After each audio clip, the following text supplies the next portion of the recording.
So we had one of the greatest Excel challenges we've ever had because it was hard. And it was sort of related to Excel. And it was come up with by Sylvia. Now, here's the thing. Here's how I work. I like to make people think I have a binder full of binders just filled with questions. But I don't. And every once in a while I reach out and say, hey, Sylvia, the show's about to start in 10 minutes. Do you have a good idea for an Excel question? And I thought this was a brilliant one. But as it turns out, our audience doesn't really know their movies that well. So the question was, what fantastic cult movie also just celebrated its 30-year anniversary? And you know what the best part about this? I just noticed that apostrophe in the it's, right? That's not the right one. So if you pointed that out, you would have won the prize. But nobody even noticed my punctuation mistake. Now, what is the answer? Well, let's find out. By the way, do any of you have a guess?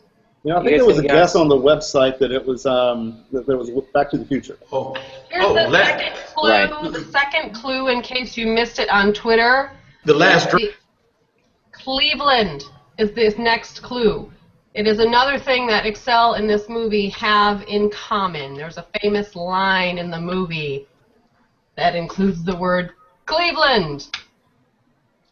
Yeah, I got nothing. You got nothing. Nothing. Rock and roll. Boing, boing. We paid a lot of money for that animation. Yeah, so the answer was Spinal Tap. Now, can I just tell you the worst part about this? I didn't even know that. No, I've never even seen Spinal Tap. What? Yeah, I'm sorry, I know. You should turn in your Cleveland card right now. Well, I've only been here for a week. So as is the case, nobody won. If you had pointed out my punctuation mistakes, I probably would have let you win.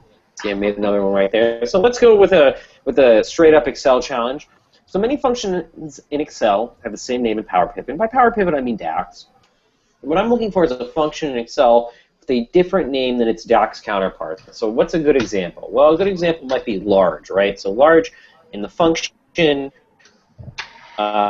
just, and then you have a K, you can return what's the first largest, second largest.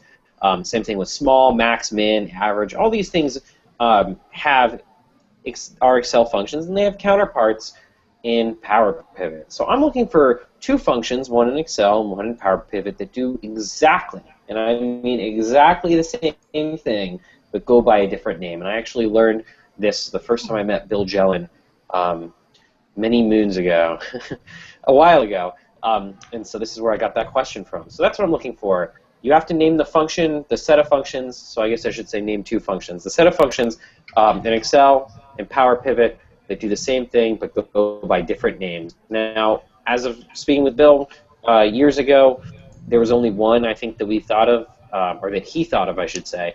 But I think there may be more now. So I say A, you can name a function, any function will do. As usual, we will pick the winner randomly from the stack of thousands of correct entries that we get, and from there we will send them something from our prize bin. I'm not sure what it is yet, but we do have lots of interesting things coming. So remember, this challenge will be on Facebook later on this week. Also check us out on Excel TV, Excel.tv, the website, and at Excel TV, and also any of our social media platforms. So back to you, Rick.